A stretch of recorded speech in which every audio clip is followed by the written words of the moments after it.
Yesterday's gold medal win for the U.S. men's Olympic hockey team was a really exciting moment for the country. It is the first time the men's team has won the gold medal since the Miracle on Ice in 1980. It was a thrilling overtime victory. And so it should have been a very, good day for national pride after, a great way to cap off the Olympics for that men's team.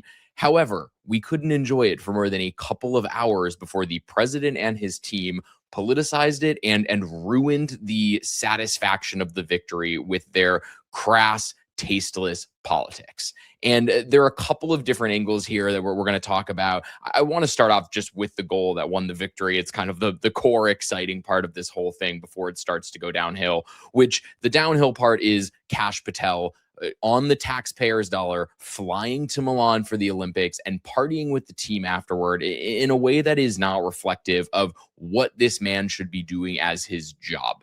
And so there's been a lot of fallout from that. Of course, the right is brushing it off as outrage, but I want to walk through it because to me, everything that has happened in the wake of this gold medal hockey victory yesterday just shows how far astray we've gone from a leadership perspective. Jack Hughes, 24 years old, he had multiple teeth knocked out during the game yesterday. So there are all these incredible photos of him smiling with a mouthful of missing teeth. But it was great.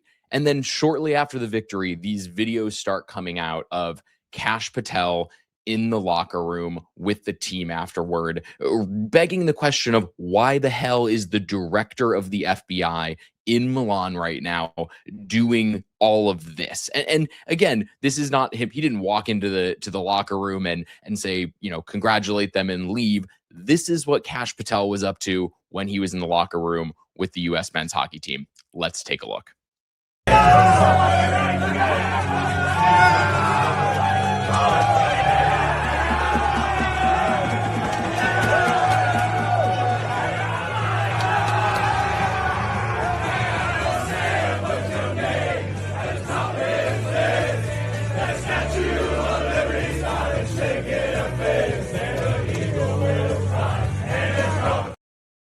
Mind you, he is there right now when there is tons of fallout from the Epstein files, which falls under his purview. So he's, there's an ongoing, lack of investigation, I guess, of, the largest release of files of the most notorious sex trafficking ring in history. There is a huge national kidnapping case going on in the Nancy Guthrie case. And there are supposed to be multiple investigations going on of Americans who have been shot and killed as a result of ICE deployments in various cities.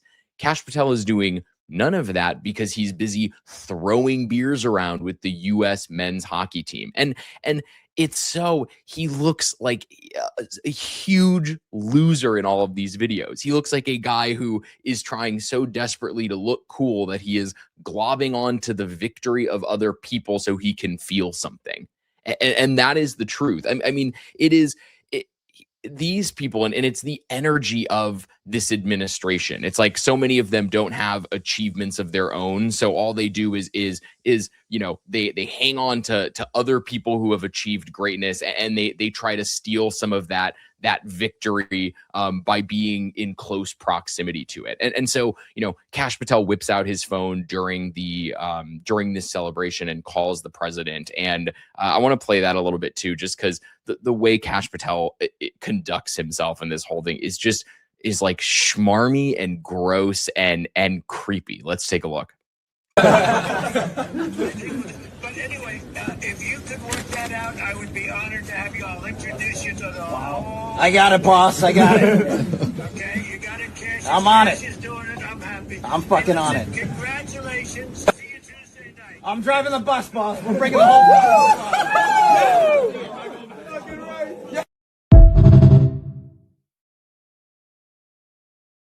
So again, this whole I've got it, boss, I'm going to take care of it.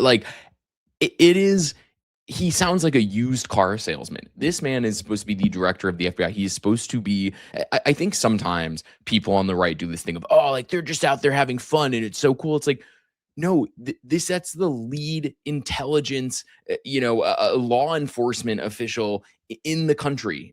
And they're out there doing this stuff. If you are, an adversary or anything like that, how are you supposed to look at this example of quote unquote leadership in our country and think, wow, that looks like a serious country that has their act together? Nothing about Kash Patel has ever given that energy at all, but these clips just confirm it. And it's all rich from this, side of the political aisle that loves to say keep politics out of sports. But anytime these things happen, they can't help but jump in and politicize everything. And I think what is all interesting about this too is this trip, I'm assuming, cost millions of dollars to the American taxpayer to achieve what? There is no reason the director of the FBI needs to be in Milan partying with the US men's Olympic team. And guess what? Kash Patel, as of 2023, had a lot to say about the private jet use of other FBI, officials like Christopher Wray, when he found out in 2023 that Christopher Wray was using a private jet to fly between events and different things.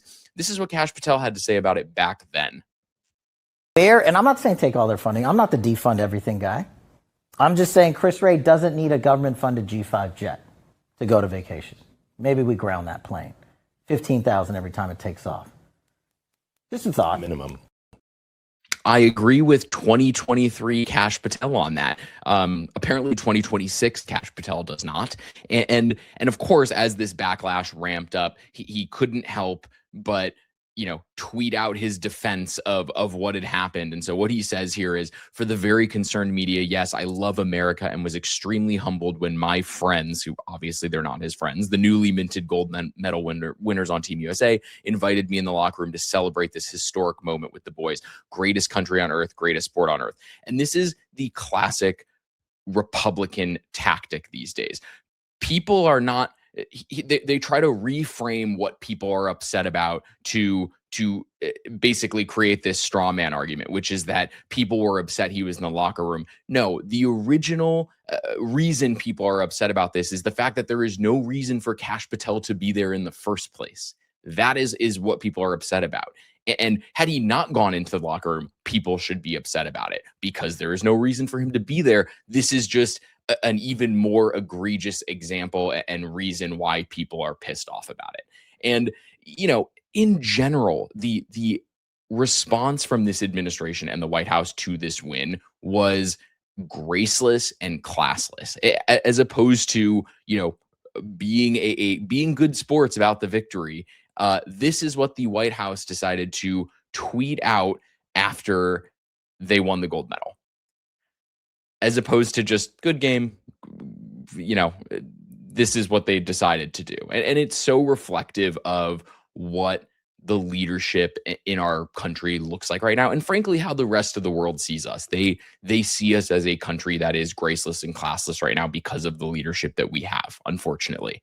And, this hasn't stopped the president from getting in on all of this either. But I think what's even worse is this is not limited to Kash Patel. I mean, look, I'm sure maybe you've seen this video at this point of RFK Jr. Posting this Maha video with Kid Rock last week. But let's take a quick look at that.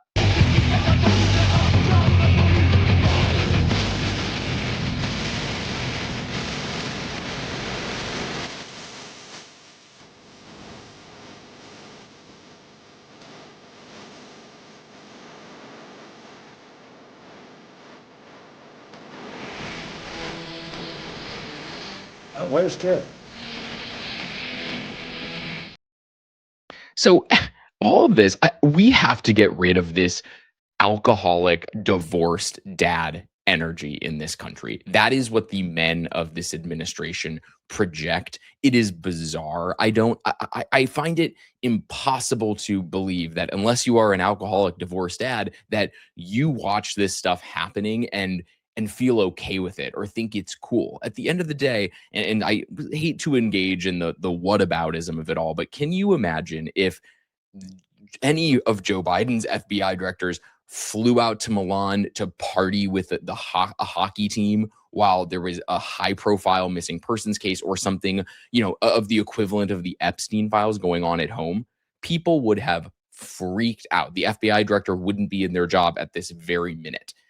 Yet Kash Patel is out there posting his defenses. The president is backing him up. It's clear there's going to be no accountability for this. But at the end of the day, I think people need to keep tabs on this type of stuff. I think sometimes when the White House ballroom was happening last year, for example, and the East Wing was getting demolished, there was this question of, is this what people really care about? And you did sort of see this a very legitimate hit to the president's approval numbers right around when that was happening, because it was contrasted with the Argentinian farm bailout and them, or in terms of purchasing beef or sending money to Javier Milei to prop up his election in Argentina.